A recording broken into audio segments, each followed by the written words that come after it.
সবাইকে স্বাগত জানাচ্ছি প্রমিসেস জানতে চাই আজকের পর্বে। আমি নুজহাত রহমান আপনাদের সঙ্গে আছি। আজ যে বিষয়টি নিয়ে কথা বলবো সেটি হচ্ছে মাদকাসক্তির চিকিৎসায় পরিবারের ভূমিকা। আমরা প্রত্যেকে কোনো না কোনো পরিবারে বিলং করি। তো আমরা যখন কোনো ক্রাইসিসে পড়ি তখন সবচেয়ে প্রথমে আমরা আসলে পরিবারকেই পাই পাশে।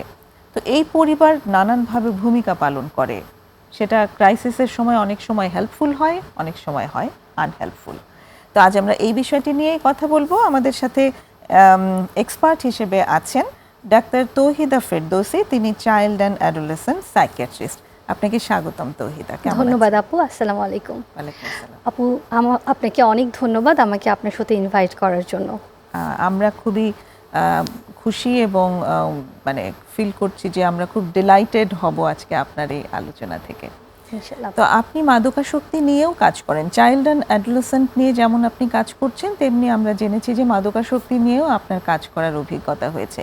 তো সেই আলোকেই আমি আপনার কাছে এই বিষয়টি নিয়ে আসতে চাই যে মাদকাসক্তির চিকিৎসার ক্ষেত্রে পরিবারের কি ভূমিকা থাকা প্রয়োজন, বা এই পরিবারের ভূমিকাটা কতটুকু গুরুত্বপূর্ণ? জি আপু, খুবই সুন্দর একটা টপিক আপু। আসলে এই ব্যাপারে কথা বলতে গেলে এত বেশি কথা বলা যায়।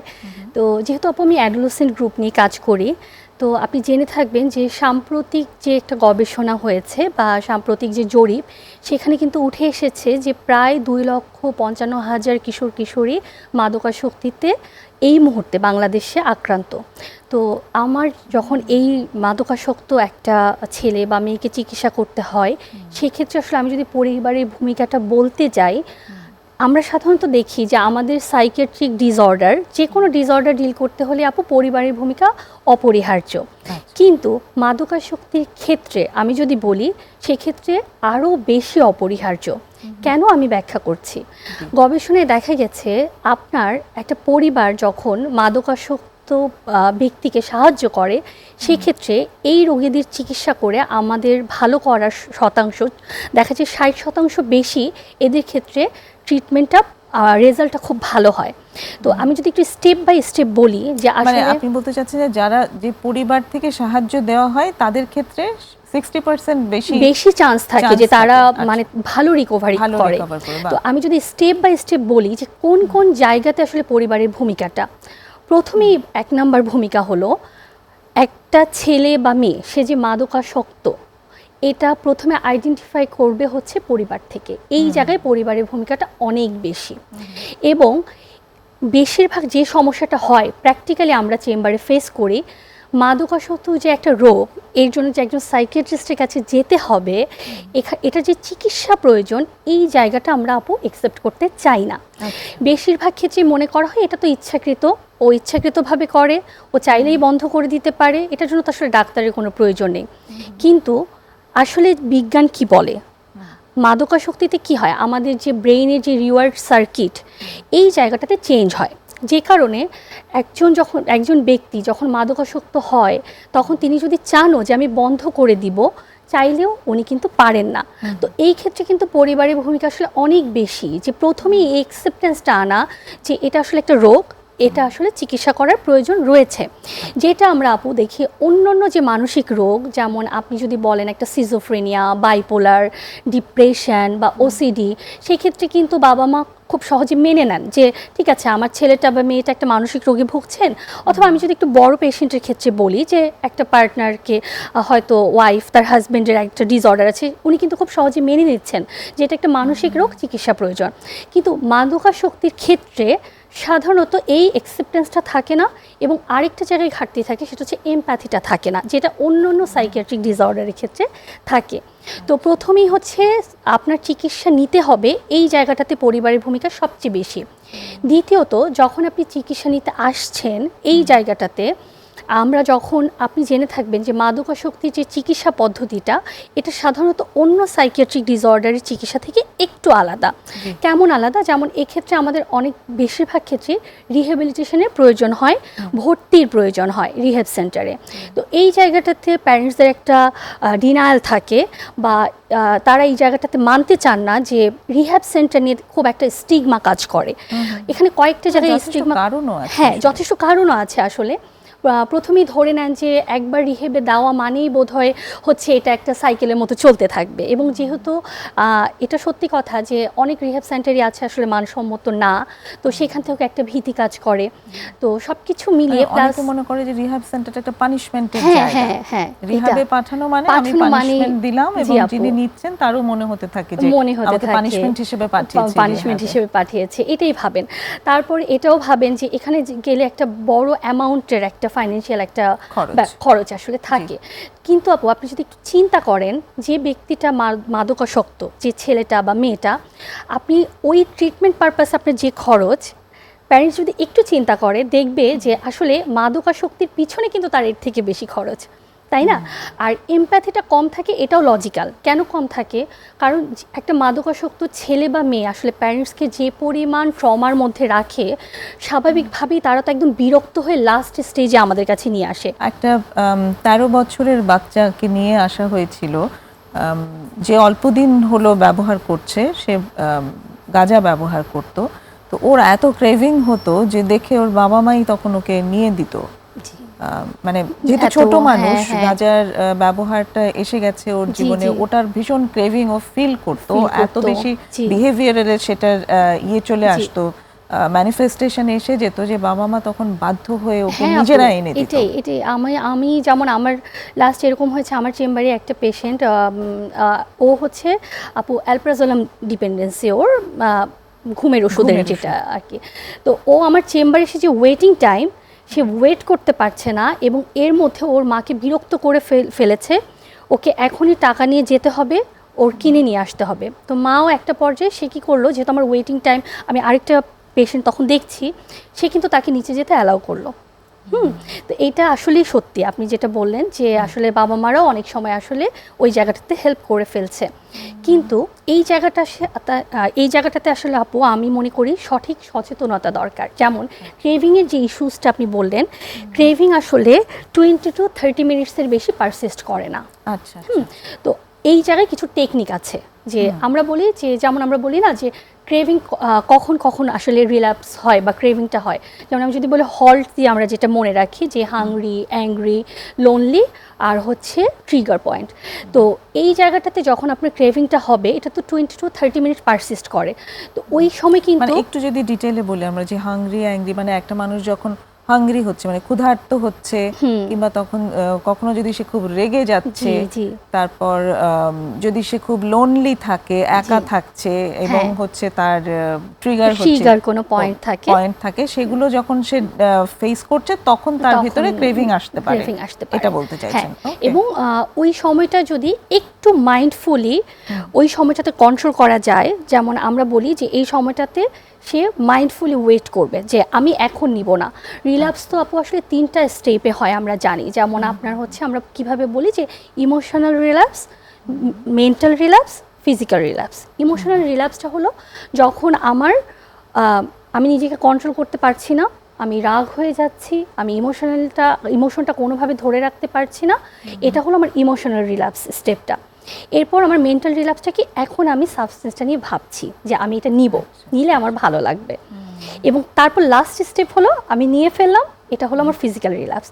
তো আমাকে কিন্তু আপু ইন্টারভেনশনটা করতে হবে ইমোশনাল রিল্যাপসের জায়গাটাতেই। যখন দেখছি যে আমি কোনোভাবে নিজেকে কন্ট্রোল করতে পারছি না, তখন কিন্তু ফ্যামিলিকে এই জায়গাটাতে অ্যাড্রেস করে সাপোর্টটা দিতে হবে আপু। ওকে, তো ফ্যামিলির জায়গাটা ওখানে, ওই সচেতনতাটা ফ্যামিলিকে আগে আনতে হবে, যে তাকে যখন দেখা যাচ্ছে যে সে ইমোশনালি ভালনারেবল আছে, তার ইমোশন সে ম্যানেজ করতে পারছে না সামহাউ, তখনই যেন তারা সচেতন হয়ে যায়। এবং আমরা তো জানি যে যারা সাবস্টেন্স ইউজার হয়, তারা যখন বাসায় যায় ট্রিটমেন্ট নিয়ে, আমরা যেমন বলি যে পিয়ার গ্রুপ থেকে হেল্প সিক করতে, বা নার্কোটিক অ্যানোনিমাসের সাথে আপনারা ইনভলভ থাকতে।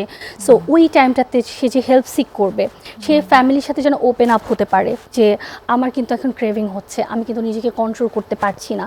এই স্পেসটা যেন থাকে আপু। আমরা যেন, যেটা বেশিরভাগ ক্ষেত্রে হয় যে খুব আমরা কি করি, ক্রিটিক্যাল কমেন্ট করি, তাই না, যে তুমি তো আসলে খারাপ, তুমি তো নষ্ট হয়ে গিয়েছো, আর এইসব তো তুমি ইচ্ছা করে করো, তুমি কখনই শুধরাবা না, যে এটা তো আসলে তুমি কোনোদিনই ঠিক হবে না। তো এই জায়গাটা বোধহয় না বলে একটু মডিফাই করে যে না, তুমি তো চেষ্টা করছো, ঠিক আছে আমরা তোমাকে হেল্প করার চেষ্টা করি। আচ্ছা, ইনস্টেড অফ তুমি তো কখনো শুধরাবা না, যদি বলা যায় যে আমরা আছি তোমার পাশে, তুমি তো চেষ্টা করছো, করতে থাকো, আমরা আছি পাশে, এইটা তাকে এই অফারিংসটা দেওয়া। ওকে, হ্যাঁ, এইভাবে ফ্যামিলি দিতে পারে। তো একটা জায়গায় যেমন আপনি যেটা এই মুহূর্তে আনলেন, সেটাকে যদি আনি যে যখন এটা শেয়ার করে, অনেকে এই এক্সপিরিয়েন্সটা এভাবে বলেছে যে আমি যদি বলেছি তখন ওরা আরো বেশি অ্যাংশাস হয়ে যায় বাড়িতে, যে আমার ক্রেভিং হচ্ছে, বলার সাথে সাথে ওরা আরো বেশি আতঙ্কিত হয়ে যায়। হ্যাঁ, এটা হয় কেন আপু? এটা হচ্ছে এই জায়গাটাতে আসলে আপু ফ্যামিলি থেরাপির গুরুত্বটা, যখন আমরা এই কারণে আমরা একটা সাবস্টেন্স ইউজের একটা পেশেন্ট, একটা ক্লায়েন্ট যখন আমরা ডিল করি, এটা তো আসলে আপু একটা হলিস্টিক অ্যাপ্রোচে ডিল করতে হবে, তাই না আমার? কারণ এখানে হচ্ছে বায়োসাইকোসোশ্যাল অ্যাপ্রোচ, যেটা আমার মেডিসিনের কিছু রোল আছে এখানে। এখান থেকে আরেকটা জিনিস খুব ইম্পর্টেন্ট যেটা মনে হলো, সেটা হচ্ছে যে সাবস্টেন্সের যে উইথড্রয়ালটা থাকে, এই ইফেক্টটাও কিন্তু পরিবার মেনে নিতে পারে না। তার যে বডিলি বিভিন্ন সিমটমস হয়, এই জায়গাটাতেও কিন্তু খুব তারা অ্যাংশাস হয়ে যায়, তারা ওই জিনিসটাকে অ্যাকসেপ্ট করে নিতে পারছে না। কিন্তু এই জায়গাটাতে যখন একজন সাইকিয়াট্রিস্টের কাছে আসছে, অ্যাজ এ সাইকিয়াট্রিস্ট আমি যদি ওই ফ্যামিলিটাকে প্রপারলি সাইকো এডুকেট করতে পারি যে এই সাবস্টেন্সের জন্য উইথড্রয়ালে এই সিমটমস হতে পারে, মানে আমি যখন তাকে ট্রিটমেন্ট দিচ্ছি, মানে মেডিকেলি অ্যাসিস্টেড ট্রিটমেন্ট যেটা আমরা বলি যে উইথড্রয়াল পিরিয়ডটাতে, তো আমি যদি প্রপারলি প্যারেন্টসদেরকে বলে দেই যে আপনি কিন্তু এটা এক্সপিরিয়েন্স করতে পারেন, তখন আপনাকে কিন্তু পেশেন্স রাখতে হবে, কারণ আমি অলরেডি এটার জন্য মেডিসিন দিচ্ছি, বা আপনি তখন আমার হেল্প সিক করতে পারেন। এবং আরেকটা যেটা, যে তার যে ক্রেভিং হবে, তখন যে প্যারেন্টস অ্যাংশাস হয়ে যাবে, এই জায়গাটা পরিবারকে খুব সুন্দর করে বুঝিয়ে বলে দিতে হবে যে এটা কিন্তু নর্মাল। রিল্যাপস মানে কিন্তু ট্রিটমেন্ট ফেইলিওর না, রিল্যাপস মানে কিন্তু ট্রিটমেন্ট বা রিকভারিরই একটা প্রসেস। এই জায়গাটা আরেকটু শুনবো আমরা একটা বিরতি নিয়ে এসে। দর্শক আমাদের সঙ্গেই থাকুন, একটা বিরতি নিয়ে এখনই ফিরছি।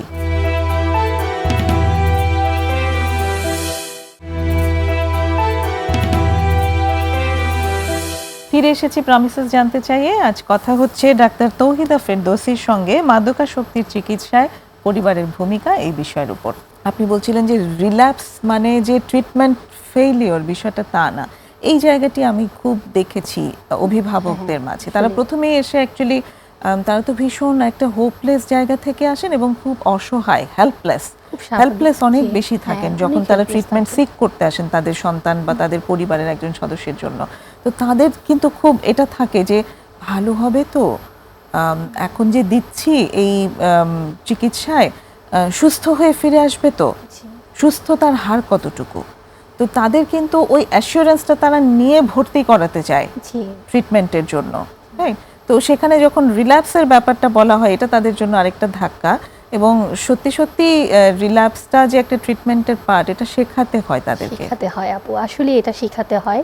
আসলে এই জন্য বলতে হয় যে মাদকাসক্তির যে আসলে আমরা কখন রিকভারি বলবো, কখন রিল্যাপস বলবো, এই জিনিসগুলো একটু ব্যাখ্যা করা, যে এটা যে একটা প্রসেস, যে রিকভারি। আমি যেমন আমার কাছে যদি একটা এডিএসডির বাচ্চা আসে, তখন যেমন আমি বলছি যে এই বাচ্চাটার এডিএসডি, আমি ট্রিটমেন্ট দিলাম, আপনি 2 থেকে 3 সপ্তাহ পরে রেসপন্স পাবেন, এবং ইনশাল্লাহ এডিএসডি ট্রিটমেন্ট দিলে আমরা খুব ভালো রেসপন্স পাই। 6 মাস থেকে 1 বছর পরে আমরা চাইলে অনেক সময় মেডিসিনটা আমরা স্টপও করতে পারি। বা ডিপ্রেশনের ক্ষেত্রে বলেন, ওসিডির ক্ষেত্রে বলেন, সাবস্টেন্স অ্যাবিউজের ক্ষেত্রে এই নির্দিষ্ট সময় বলাটা কিন্তু খুব চ্যালেঞ্জিং।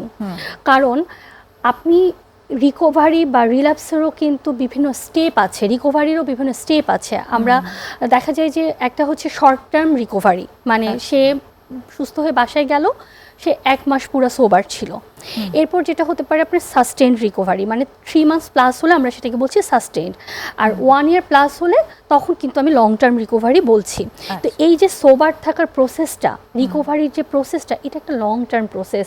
ফার্স্টেই যদি আমরা প্যারেন্টসকে খুব সুন্দর করে এই ব্যাপারে সাইকো এডুকেট করতে পারি যে এই প্রসেসটা, এই জার্নিটা, আমরা কিন্তু একটা জার্নি শুরু করছি একসাথে।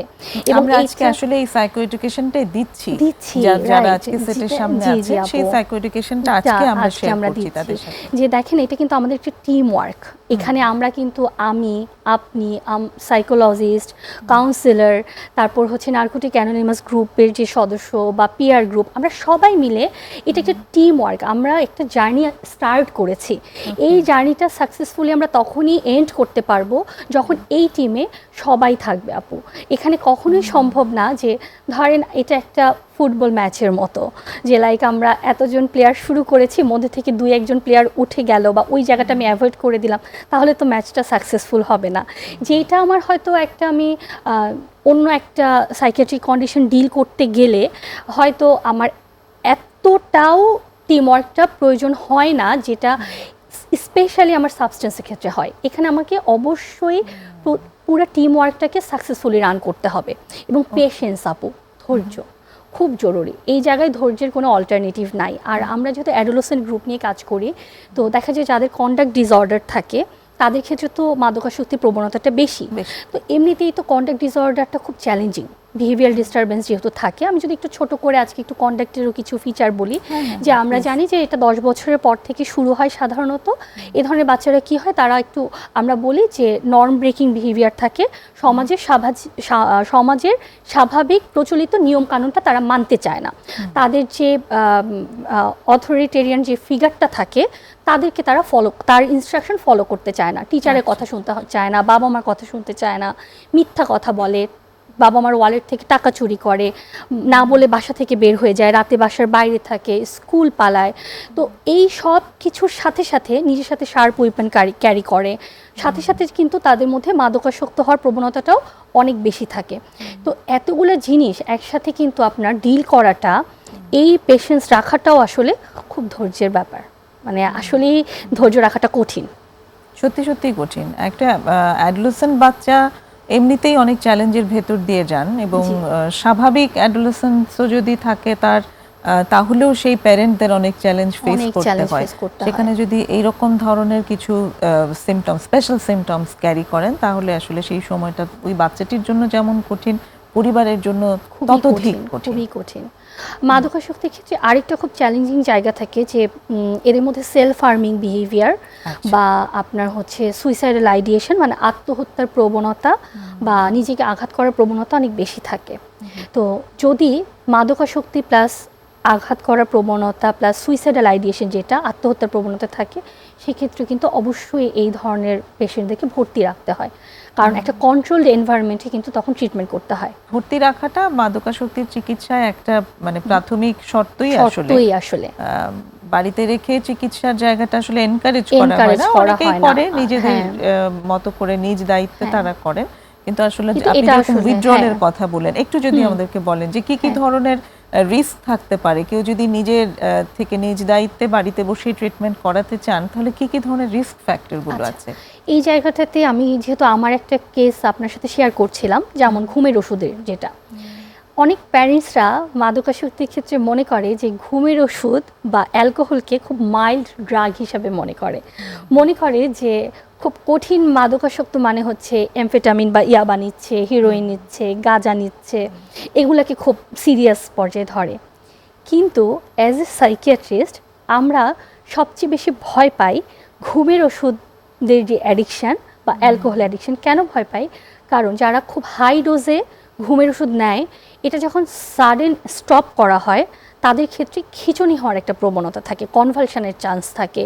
এই কারণে কখনোই যারা দীর্ঘদিন ধরে ঘুমের ওষুধ নিয়ে থাকে তাদেরকে অবশ্যই হসপিটালাইজ করে, এটাকে আমরা বলি ট্যাপারিং ডোজে, ওইটাকে সিস্টেমের মধ্যে রেখে, ক্লোজ মনিটরিংয়ে রেখে অবশ্যই ডক্টরের আন্ডারে আপনাকে এটাকে বন্ধ করতে হবে। এই রিস্কটা আসলে বাসায় বসে নেওয়া যাবেই না। কিন্তু প্যারেন্টসরা অনেক ক্ষেত্রেই আপু এই জিনিসটা মানতে পারে না, ভাবে যে ঘুমের ওষুধ একটু খায়, এমন আর কেউ তো অনেক দিন ধরেই নিচ্ছে, কোনো তো সমস্যা হয় না, 15টা 20টা 30টা করে নিচ্ছে, না ওর কোনো সমস্যা হয় না। কিন্তু এখানে অনেক ভয় আছে আপু, এখানে পেশেন্ট যে কোনো সময় ইভেন এক্সপায়ারও করতে পারে। সো এইটা কিন্তু খুব চ্যালেঞ্জিং এবং এটা খুব সেনসিটিভলি ডিল করতে হবে। ডেফিনেটলি সেটার জন্য খুব ক্লোজ মনিটরিং লাগবে। আপনি যেমন অ্যালকোহলের কথা বললেন, অ্যালকোহলও সেম। অ্যালকোহল উইথড্রলেও আপনার সাডেন একটা খুব সিরিয়াস কমপ্লিকেশন ডেভেলপ করতে পারে, ফিজিক্যাল কমপ্লিকেশন, এনকেফালোপ্যাথি ডেভেলপ করতে পারে, ডিলিরিয়াস হয়ে যেতে পারে। সো এটাও কিন্তু আপু খুব চ্যালেঞ্জিং।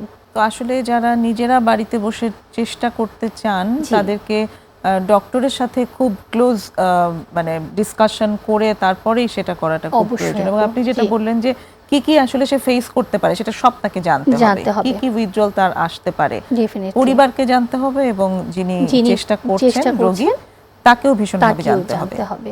এবং মাদকাসক্তির চিকিৎসা আপু যদি সাইকোথেরাপির ক্ষেত্রে যেটা সবচেয়ে বহুল প্রচলিত যে মোটিভেশনাল ইন্টারভিউ টেকনিক, হ্যাঁ, এমআই টেকনিক যেটা। তো এমআই টেকনিকটা তো আমরা জানি যে এটা হচ্ছে এমন একটা টেকনিক আপু যে আমি হচ্ছে অ্যাকচুয়ালি এখানে কিন্তু পেশেন্টই সব কিছু করছে, আমি জাস্ট তাকে এনকারেজ করছি, তাই না? তো এখানে খুব এমপ্যাথেটিক হতে হয়, এখানে আমি হচ্ছে পেশেন্টের পয়েন্ট অফ ভিউতে তাকে এনকারেজ করে আমি কাজ করি। তো এই জায়গাটাতে যেটা হয় যে এই যে সে যে মোটিভেটেড থাকবে, এই যে চেঞ্জিং যে প্রসিডিওরটা আমরা চেঞ্জের যে সাইকেলটা বলি মাদকাসক্তির ক্ষেত্রে, যে প্রি কন্টেমপ্লেশন, এরপর সে হচ্ছে ডিসিশন নেয় যে সে এখন মাদকটা ছেড়ে দিবে, এবং তারপরে মেইনটেনেন্স ফেজ থাকে।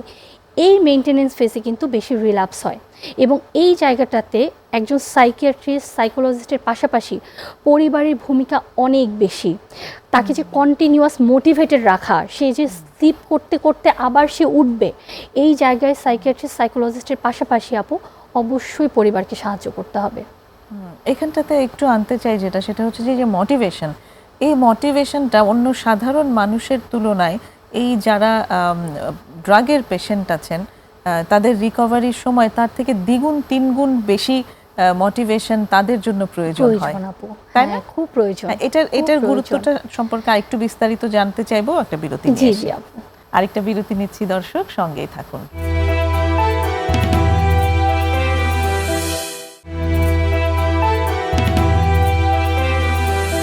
ফিরে এসেছি প্রমিসেস জানতে চাই একটা ছোট্ট বিরতি নিয়ে। আজ কথা হচ্ছে মাদকাসক্তির চিকিৎসায় পরিবারের ভূমিকা, এই বিষয়ের উপর ডাক্তার তৌহিদা ফেরদৌসীর সাথে। তো ডক্টর, যেখানটাতে আমরা ছিলাম সেটি হচ্ছে যে মোটিভেশন। মাদকাসক্তির চিকিৎসায় মোটিভেশনাল থেরাপি ভীষণভাবে জরুরি, এবং এই থেরাপি আসলে শুধু থেরাপিস্টের কাছ থেকেই পেতে হবে বিষয়টা তা না, তার সারাউন্ডিংয়ে যারা যারা আছে প্রত্যেকের কাছ থেকেই ভীষণ মোটিভেশন দরকার হয়। এই গুরুত্বটা একটু বলবেন যে কেন অন্য সবার চাইতে এদের ক্ষেত্রে মোটিভেশনের প্রয়োজনটা এত বেশি? আচ্ছা, ওই যে আপু আমরা শুরুতেই বললাম যে এটা একটা প্রসেস, এটা একটা জার্নি। আমার রিকভারির জন্য একটা লং টাইম লাগবে, কারণ আমার তো আপু বারবার হচ্ছে ওই আমার বডির বিভিন্ন সিমটমস হবে। আমরা জানি যে একবার যখন আমি মাদক নিচ্ছি, আমার ব্রেন এই যে একটা ডোপামিন রিলিজ হলো, এই যে একটা রিওয়ার্ড পেলো, এতে করে আমার ব্রেনে যে রিওয়ার্ড সার্কিট এখানে কিছু চেঞ্জ হয়ে যায়। তখন আমার ব্রেনে কিন্তু কন্টিনিউয়াস এই প্লেজারটা সার্চ করতে থাকে, এবং যখনই আমি ওইটার একটা ট্রিগার পয়েন্ট পাই, যেমন আমরা মাদকাসক্তির ক্ষেত্রে কি বলি যে আমি যে ফ্রেন্ডটার সাথে বসে মাদকটা নিতাম তাকে দেখলেও আমার ক্র্যাভিং হবে, আমি যে ড্রেসটা পরে মাদকটা নিতাম সেটা পরলেও আমার ক্র্যাভিং হবে, আমি যে রাস্তাটা দিয়ে হেঁটে যেতাম যে মাদকটা নিতাম সেটা দেখলেও আমার ক্র্যাভিং হবে। সো এটা কিন্তু আমার ইচ্ছা না আপু। এই জায়গাটা আমি বারবার আজকে আমার আপনার এই শোয়ের মাধ্যমে ক্লিয়ার করতে চাই যে আমরা যেন না ভাবি যে এটা ইচ্ছাকৃতভাবে কেউ করে, এটা আমার ব্রেইনেরই চেঞ্জটা হয়ে যায়। ব্রেইন আমাকে বারবার সিগন্যাল দেয় যে তুমি এটা করো, তাহলে তুমি এই রিওয়ার্ডটা তোমার ভালো লাগবে। হ্যাঁ, আর আমরা তো মানুষ হিসাবে কন্টিনিউয়াস আমাদের ব্রেইন তো প্লেজার চায়। সো এই জন্যই মোটিভেশন ধরে রাখাটা এত চ্যালেঞ্জিং হয়ে যায়, কারণ সে তো কন্টিনিউয়াস ওই প্লেজারটা সার্চ করতে থাকে, এবং একটু লোনলি লাগলে, একটু বোর লাগলে সে কিন্তু খুব ইজিলি রিল্যাপস করে যাচ্ছে। অথবা আসলে প্রাত্যহিক জীবনে মানুষের তো স্ট্রেস থাকবেই, পারিবারিক বিভিন্ন কলহ থাকবেই। তো বাবা মা অ্যাজ এ প্যারেন্টস, কোনো প্যারেন্টসই 100% পারফেক্ট না। সো এই জায়গাটা তো বিভিন্ন স্ট্রাগল আসলে কিন্তু ফেস করবেই, কিন্তু যিনি মাদকাসক্ত উনি কিন্তু এই স্ট্রেস কোপিংটা জানেন না। তো মাদকাসক্তির চিকিৎসায় এটাও যেমন আপু আপনি জেনে থাকবেন যে আমরা তো স্ট্রেস কোপিংটাও তাদেরকে শেখাই যে কীভাবে নিজের ইমোশনটা কন্ট্রোল করবে। তো এই জন্যই মোটিভেশন ধরে রাখাটা খুব কঠিন হয়ে যায়, কিন্তু স্ট্রং মোটিভেশন প্রয়োজন, এবং এটা সম্ভব যদি আমরা সবাই মিলে তাকে মোটিভেটেড রাখতে পারি। পরিবার এখান থেকে একটা জিনিস রিপোর্ট করে যে আর কত দেব, আর কত, মানে মোটিভেশন দিতে দিতে তাদের ভিতরে একটা ক্লান্তি চলে আসে। এটা একটা বাস্তবতা। এবং আমি যদি বলি যে অ্যাডাল্ট পেশেন্টদের ক্ষেত্রে যেটা হয় যে আপনার যদি হাজবেন্ড সাবস্টেন্স অ্যাবিউজার হয়, সেক্ষেত্রে আসলে ওয়াইফরা তো তারা নিজেরাও আসলে বিভিন্ন সাইকিয়াট্রিক ডিসঅর্ডারে তখন মানে আমরা জানি যে মেজর ডিপ্রেসিভ ডিসঅর্ডারে তারা ভুগতে থাকে, এবং এটা খুব স্বাভাবিক। তো আমি যেটা করি যে আমি আমার সব ক্লায়েন্টদের প্যারেন্টসদেরকে তাদেরকেও একটা মেন্টাল সাপোর্ট দেওয়ার চেষ্টা করি, বা যে হাজব্যান্ড সাবস্টেন্স অ্যাবিউজার তার ওয়াইফকেও একটা মেন্টাল সাপোর্ট দেওয়ার চেষ্টা করি, যাতে করে উনি হেল্প করতে পারেন আর কি। কারণ হ্যাঁ সেটাই, যে তাকে মোটিভেশন তো ধরে রাখতে পারতে হবে, নিজেকে মোটিভেট করে রাখা সেটাও একটা বড় চ্যালেঞ্জের কাজ পার্টনারদের ক্ষেত্রে, এবং মা বাবাদেরও তো জন্য ভীষণভাবে এটা চ্যালেঞ্জিং। সন্তানের জন্য অনেক কিছু অবশ্যই পারা যায়, কিন্তু পারতেও তো একটা লিমিট থাকে। আর চাইল্ড অ্যাডোলেসেন্ট সাইকিয়াট্রিস্ট হিসেবে আমার আরেকটা খুব গুরুত্বপূর্ণ জায়গা আমি আপনাকে বলতে চাই, যেহেতু আমরা খুব ছোট ছোট বাচ্চাদের বিহেভিয়ারাল ডিস্টারবেন্স নিয়ে কাজ করি, অপোজিশনাল ডিফাইন্ড ডিসঅর্ডার ওডিডি। তো ওডিডির বাচ্চাদের ক্ষেত্রে আমরা কিন্তু প্র্যাকটিক্যালি অনেক কেস পাই যাদের বাবারা সাবস্টেন্স অ্যাবিউজার, এবং আমি এমনও হয়েছে কারণ দেখেন তার প্রবলেমটা তো আসলে ফ্যামিলি থেকে শুরু হয়েছে। তো আমি যখন মাদকাসক্ত, এই প্রভাবটা শুধু আমার পার্টনারের উপর পড়ছে ব্যাপারটা এরকম না, আমার বাচ্চাদের উপরেও পড়ছে অবশ্যই, আর ছেলে মেয়েদের ক্ষেত্রে তার বাবা মার উপরে পড়ছে। যদি বাবা মার এরকম কোনো সমস্যা থেকে থাকে সেখান থেকেও আবার অ্যাবিউজ আসতে পারে, হ্যাঁ, কিংবা অন্য কোনো ডিসঅর্ডার হতে পারে, গ্রো করার চান্স থাকে। সেটাই খুব ইন্টারেস্টিং এবং খুব অ্যাকচুয়ালি মানে জিনিসগুলো খুব জটিল, খুব চ্যালেঞ্জিং, কিন্তু আমি বলবো যে আসলে অসাধ্য না, অবশ্যই সম্ভব। এক্ষেত্রে যদি আমি আবারও বলবো যে অ্যাজ এ টিম খুব ভালো কাজ করা যায়, অবশ্যই এখানে সাকসেস রেটও ভালো, সাকসেসফুল হওয়া সম্ভব। হ্যাঁ, কিন্তু আমাদেরকে অবশ্যই এই স্টিগমাটা থেকে আপু বের হয়ে আসতে হবে যে এটা আসলে ইচ্ছাকৃত, চিকিৎসার আসলে প্রয়োজন নাই, ও তো চাইলেই মানে ভালো থাকতে পারবে। আমি প্যারেন্টসদের জন্য বলবো, কোনো প্যারেন্টস যদি সন্দেহ করেন যে তার সন্তানের মধ্যে উনি চেঞ্জ পাচ্ছেন, যে আচরণগত কিছু চেঞ্জ, ও হঠাৎ করে ওর ফ্রেন্ড সার্কেল চেঞ্জ হয়েছে, ও একটু ঘরে একা একা থাকতে চায়, বা ও একটু ইদানিং ডিমান্ডিং বিহেভিয়ার বেশি করছে, একটু টাকা পয়সা চাচ্ছে বেশি, খাওয়া দাওয়ার রুচি কমে গিয়েছে, অল্পতেই একটা কথা বলে খুব বেশি রেগে যাচ্ছে, অবশ্যই প্যারেন্টস যেন সার্চ করেন আপু। এবং যদি উনি কোনো যদি রিক্রিয়েশনাল পারপাসে উনি এটা আইডেন্টিফাই করেন, যে অনেক সময় অনেক প্যারেন্টসরা বলেন যে আমার কাছে এসে বলে আপু যে না, ও তো একটু ওই বন্ধু বান্ধবের সাথে শখ করে খায়, এই জিনিসটা করা যাবে না। বন্ধু বান্ধবের সাথে শখ করেও যদি খায়, অবশ্যই ইন্টারভেনশন নিতে হবে। হ্যাঁ, ওই নলেজটাও তাদের দরকার আছে যে এটা আসলে শখ করে খাওয়ার জিনিস না, এটা এমন না যে কেক পিৎজা আমি শখ করে খেলাম, সেটা এটা সেরকম কোনো জিনিস না, এটা সকলকেই বুঝতে হবে। সেই একটা ডিফিকাল্টি যেমন সকল অভিভাবকদেরই আছে, সেটি হচ্ছে যে যদি আইডেন্টিফাই করতে পারছেন যে তার সন্তানের কোনো একটা সমস্যা আছে এই জাতীয়, তখন যে তার সাথে একটা নেগোসিয়েশন করে তাকে যে বুঝিয়ে তারপর ট্রিটমেন্টের জন্য রাজি করানো, এই জায়গাটাতে একটা বড় গ্যাপ আমাদের দেশের প্রেক্ষাপটে আছে। এটা আসলেই খুব ডিফিকাল্ট, কারণ ম্যাক্সিমাম বাচ্চারাই তো মানতে চায় না এটা যে একটা সমস্যা, বিশেষ করে অ্যাডোলেসেন্টরা তো একদমই কোনোভাবেই মানতে চায় না যে এটা একটা প্রবলেম। তো এই জায়গাটা আসলেই খুব চ্যালেঞ্জিং। এটা মানে মিউচুয়ালি ডিসিশনটা নেওয়া, যে ডক্টরের কাছে যাবে বা সাইকোলজিস্টের কাছে যাবে, অনেকে জোর করে নিয়ে আসে, এবং যদি সিভিয়ার কেস হয় সেক্ষেত্রে আপনি জানেন যে অনেক এরকম সার্ভিস আছে যে আপনার নিয়ে আসা হয় ক্যাচিং টিমের মাধ্যমে, সেটাও করা যায়, কিন্তু অবশ্যই চিকিৎসা করাতে হবে। এটার কোনো অল্টারনেটিভ নেই। আইডিয়াল কোনটা, যে মানে একজন মানুষ চাইছে না তার চিকিৎসা হোক, কিন্তু তাকে জোর করে চিকিৎসা দেওয়া হচ্ছে, এটা কতটুকু কাজ করে? এই জায়গাটাতে কিছু ইথিক্যাল ইস্যুস চলে আসে। ইথিক্যাল ইস্যুসটা হচ্ছে, যদি বাচ্চা পেশেন্ট হয়, চাইল্ড অ্যাডোলেসেন্ট গ্রুপ, সেই ক্ষেত্রে তার লিগ্যাল গার্ডিয়ান তো অবশ্যই তার প্যারেন্টস। সেই ক্ষেত্রে প্যারেন্টস যদি চান, আমাদের দেশের আইন অনুযায়ী অবশ্যই ফোর্সফুলি চিকিৎসা করানো সম্ভব। আমাদের দেশে আইন অনুযায়ী এটা করানো যাবে, কারণ প্যারেন্টস তার গার্ডিয়ান। আর অ্যাডাল্ট পেশেন্টের ক্ষেত্রে যেটা হয়, অ্যাকচুয়ালি ওয়াইফ তো লিগালি গার্ডিয়ান হয় না, এই জায়গাটাতে কিছু কনফ্লিক্ট আসলে ফেস করতে হয়। ধরেন ওয়াইফ হচ্ছে নিয়ে আসছে, রিহ্যাবে ভর্তি করিয়ে দিয়েছে, এখন বাবা মা বলছে যে না, আমার ছেলের সমস্যা নিয়ে রাখা যাবে না, তাহলে আসলে রাখা যাবে না, কারণ তার লিগালি তার গার্ডিয়ান তার বাবা মা। তো এই জায়গাগুলোতে তখন খুব কিন্তু একটা কমপ্লিকেশন অ্যারাইজ করে। কিন্তু আমার প্রশ্নটা আরেকটা, সেটা হচ্ছে যে একটা মানুষকে জোর করে চিকিৎসা দিলে সে চিকিৎসাটা কতটুকু কার্যকর হয়? এইখানটাতে আমি যেটা বলবো যে আসলে প্রথমে কেউই চিকিৎসা নিতে আসতে চায় না। আচ্ছা, কিন্তু যখন আমরা ওই ফেজটা পার করে ফেলতে পারি, যে ডিটক্সিফিকেশন উইথড্রয়াল ফেজটা আমরা যখন পার করতে পারি, সে যখন একটা স্টেবল কন্ডিশনে আসে, তখন আসলে তাকে মোটিভেটেড করতে হবে। আচ্ছা। এবং শুরুতে যদিও সে ডিসঅ্যাগ্রি করে, ফোর্সফুলি নিয়ে আসা হয়, আপনিও আপনার কাজের এক্সপিরিয়েন্স থেকে দেখবেন আপু, কিছুদিন পরে কিন্তু স্টেবল হয়ে যায়। তখন কিন্তু সেও আস্তে আস্তে, যখন তাকে বারবার বোঝানো হয় যে মাদকাসক্তির জন্য আসলে সে কীভাবে ক্ষতিগ্রস্ত হচ্ছে, তখন কিন্তু একটা টাইমে সে আসলে মানে মোটিভেটেড হয়। এবং মাদকাসক্তি আসলে কেন এতটা খারাপ, কারণ এখান থেকে তো পরবর্তীতে বিভিন্ন সাইকিয়াট্রিক ডিসঅর্ডার ডেভেলপ করে। আমরা জানি হ্যালুসিনেশন, ডিলিউশন ডেভেলপ করে, ইভেন আপনার যে schizophrenia like feature, bipolar like feature, যেগুলো সাইকোসিস, যেগুলো হ্যাঁ ডেভেলপ করে হতে পারে। হ্যাঁ, এবং এটা অ্যাকচুয়ালি দেখাও গেছে যে আপনি যেটা বললেন যে একটা স্টেবিলিটি আসবার পরে এই রিয়েলাইজেশনগুলো যে তাদেরকে দিতে হয় তা না, নিজেরাও তখন নিয়ে নেয়, নিজেদেরও হয়। আরেকটা বিরতি নেব, বিরতি থেকে এসে তারপর আমরা রিল্যাপস প্রিভেনশনে পরিবারের ভূমিকার জায়গাটা একটু শুনতে চাই। দর্শক সঙ্গেই থাকুন, আরও একটা ছোট্ট বিরতি নিয়ে ফিরে আসছি অল্পক্ষণেই।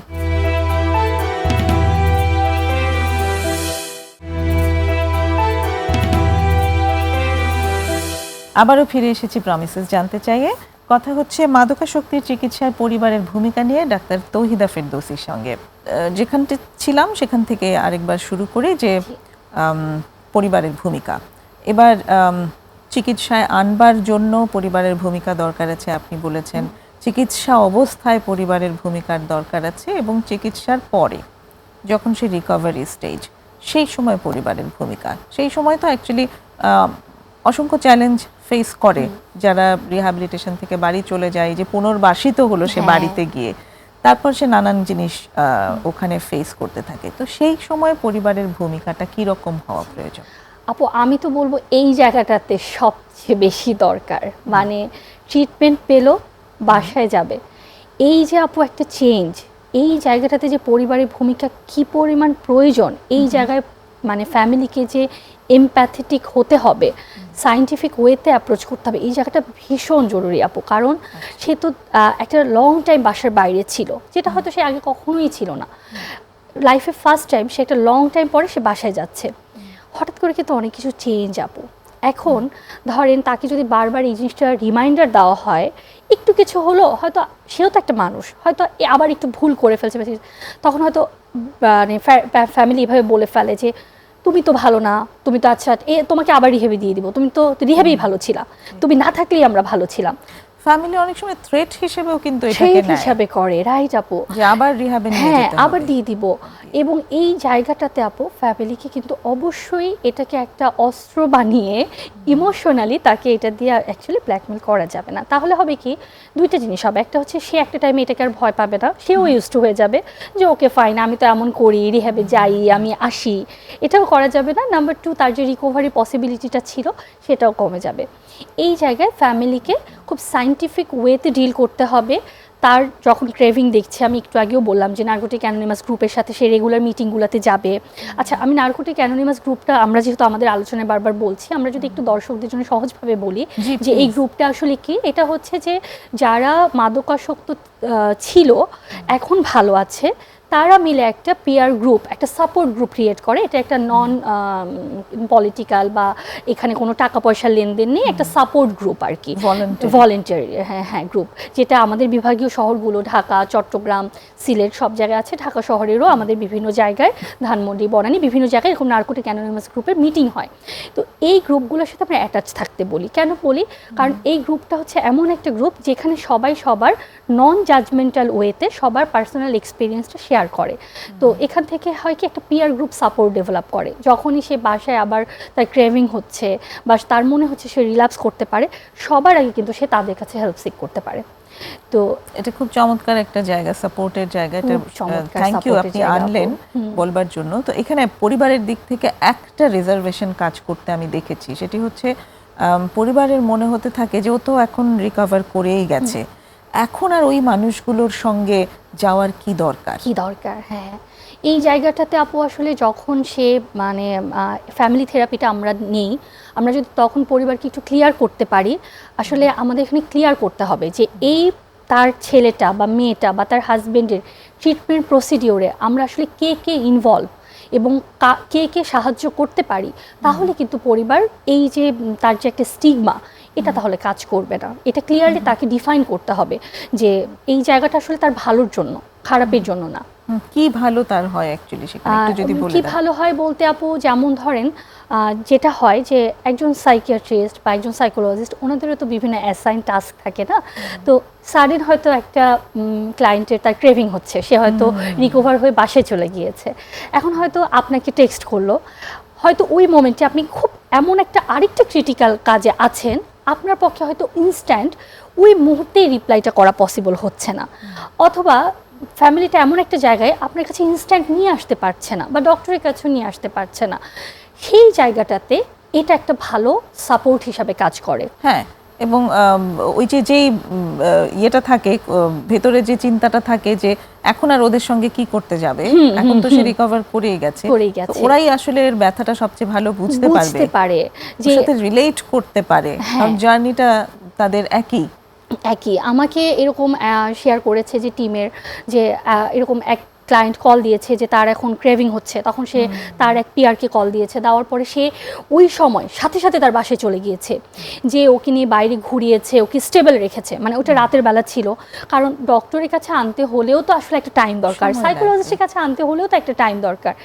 এই যে সময়টা সাপোর্টটা দেওয়া, আপু দেখেন এটা কিন্তু আসলে অনেক বড় একটা কাজ, ওই গ্রুপেরই কাজ থেকে আসলে পাওয়া যায় আপু, এটাই। হ্যাঁ, সেটাই আমরাও এই এডুকেশনটা একটু শেয়ার করতে চাই অবশ্যই, যে এই সাপোর্ট গ্রুপটা যেন ব্যবহার করা হয়। এবং আরেকটা ব্যাপার থাকে, যেমন পরিবারের একটা খুব চাহিদা থাকে যে চিকিৎসা করেছো, সুস্থ হয়েছো, এখন কিছু একটা করো, কাজ করো, এই একটা ব্যাপার থাকেই।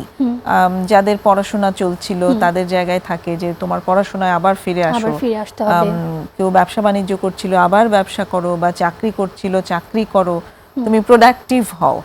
এই জায়গাটায় যে একটা এক্সপেকটেশন থাকে, এটা সম্পর্কে আসলে কি বলবেন? আচ্ছা, এইটা তো খুব নর্মাল যে আসলে বাবা মাদের এক্সপেকটেশন থাকে যে নর্মাল লাইফে আসো।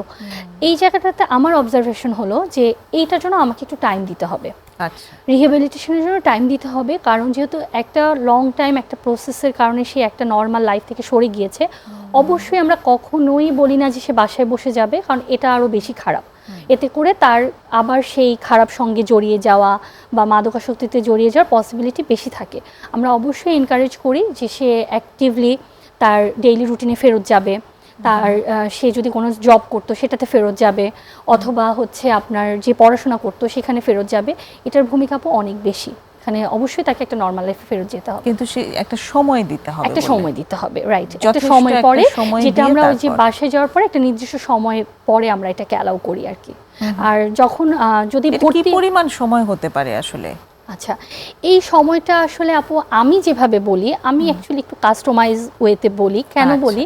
কারণ হচ্ছে যেমন আমার এখন একটা ক্লায়েন্ট আছে, ওর যেমন সামনে একটা পরীক্ষা জুনে, তো এখন এই পেশেন্টটা যখন ও বাসায় যাবে, ওকে যদি আমি এখন লং টাইম, ওর তো ইনভলভ হতে পারে পড়াশোনাতে, প্লাস প্যারেন্টসের এটা অনেক বড় একটা কনসার্ন যে এইবারের সেশনটা যদি ও মিস করে তাহলে তো আপু ও আর আগাতে পারবে না। তো এই জায়গাটাতে আমার জাজমেন্ট অনুযায়ী আমি যেমন মিনিমাম 1 মান্থ ওকে ওর ক্ষেত্রে বলি বা এরকম বলি, কারণ একটা 21 দিন তো আমরা ব্রেনকে একটা হ্যাবিট রিভার্স করার জন্য টাইম দিই, তো ইউজ টু হওয়ার জন্য। তো সেক্ষেত্রে আমরা কাস্টমাইজ করে 1 মান্থ বলি বা পেশেন্টের রিকোয়ারমেন্ট অনুযায়ী বলি, রিকোয়ারমেন্ট ওয়াইজ সেই ডিসিশনটা নেওয়া যেতে পারে। বাড়িতে যাওয়ার পরে সময় দেখবে, বাড়িতেও সবাই দেখবে এবং প্রফেশনালও দেখবে যে অ্যাকচুয়ালি কতটুকু সে কোপ করতে পারছে, এবং সেই অনুযায়ী তারপরের ডিসিশন যে কখন সে আবার কাজে ফিরবে বা পড়াশোনায় ফিরবে। এবং এর আগে কিন্তু আমাকে এক্সিট প্ল্যানটা করতে হবে। অনেক ধন্যবাদ ডক্টর তৌহিদা, আজকে চমৎকার অনেক ইনফরমেশন আপনার কাছ থেকে জানলাম। আশা করি দর্শকরাও খুব পছন্দ করেছে। একদম শেষ পর্যায়ে এসে গেছি আজকে, বিদায় নিয়ে নিই আমি দর্শকদের কাছ থেকে। প্রিয় দর্শক, আমরা শেষ করছি আজকের এই আয়োজন। আশা করি ডাক্তার তৌহিদার কাছ থেকে অনেক চমৎকার ইনফরমেশন আপনারা পেয়েছেন, সেখান থেকে সেগুলো অনেক উপকারী হবে আপনাদের জন্য। আগামী পর্বে আবারও আপনাদের সঙ্গে পাবো এই আশা নিয়ে শেষ করছি। খোদা হাফেজ।